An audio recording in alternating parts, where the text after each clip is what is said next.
PSC അംഗത്വത്തിന് കോഴ വാങ്ങിയതായി യുവ CPM നേതാവിനെതിരെ ഉയർന്ന ആരോപണം സംബന്ധിച്ച് തങ്ങൾക്ക് ഒരറിവുമില്ലെന്ന് CPM കോഴിക്കോട് ജില്ലാ സെക്രട്ടറി പി മോഹനൻ മാസ്റ്റർ. മാധ്യമങ്ങൾ വെറുതെ കോലാഹലങ്ങൾ ഉണ്ടാക്കുന്നതാണ് എന്നും പി മോഹനൻ മാസ്റ്റർ ആരോപിച്ചു. CPM ജില്ലാ സെക്രട്ടേറിയറ്റ് യോഗത്തിന് ശേഷം മാധ്യമങ്ങളോട് പ്രതികരിക്കുകയായിരുന്നു അദ്ദേഹം. പാർട്ടി ജില്ലാ കമ്മിറ്റിക്ക് ഇത് സംബന്ധിച്ച് ഒരറിവുമില്ല. എന്തെങ്കിലും കോലാഹലം ഉണ്ടാക്കി മന്ത്രി മുഹമ്മദ് റിയാസിനെയും പാർട്ടിയെയും സർക്കാരിനെയും കരിവാരിത്തേക്കാമെന്ന് വിചാരിക്കുന്നവരുണ്ടാവും. അതിനെ ശക്തമായി പാർട്ടി പ്രതിരോധിക്കും.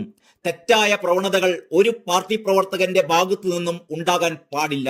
അങ്ങനെയൊന്ന് ശ്രദ്ധയിൽപ്പെട്ടാൽ എല്ലാ കാലത്തും കർശന നിലപാട് സ്വീകരിച്ചിട്ടുണ്ട്. ഇപ്പോഴും അത് തന്നെയാണ് നിലപാട്, പി മോഹനൻ മാസ്റ്റർ വ്യക്തമാക്കി. ആരോപണ വിധേയനായ പ്രമോദ് കോട്ടോളിക്കെതിരെ ഏതെങ്കിലും തരത്തിൽ പാർട്ടി നടപടിയുണ്ടോ എന്ന മാധ്യമങ്ങളുടെ ചോദ്യത്തിന് ഇല്ല എന്നായിരുന്നു മോഹനൻ മാഷിന്റെ മറുപടി. നിങ്ങൾക്ക് ആരോപണമുണ്ടെങ്കിൽ എഴുതി തന്നോളൂ, പരിശോധിക്കാമെന്നും അദ്ദേഹം മാധ്യമപ്രവർത്തകരോട് പറഞ്ഞു. PSC അംഗത്വത്തിന് കോഴ വാങ്ങിയതായി CPM നേതാവിനെതിരെ ഉയർന്ന ആരോപണം മുഖ്യമന്ത്രി പിണറായി വിജയൻ പോലും നിഷേധിച്ചിരുന്നില്ല.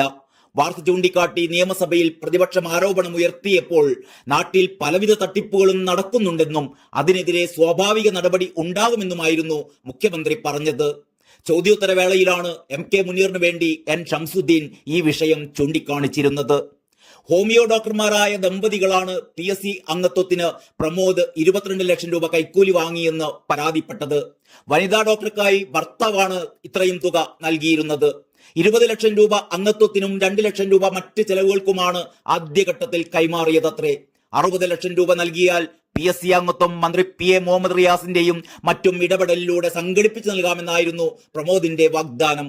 പണം വാങ്ങിയ ശേഷം അംഗത്വം ലഭിച്ചില്ല.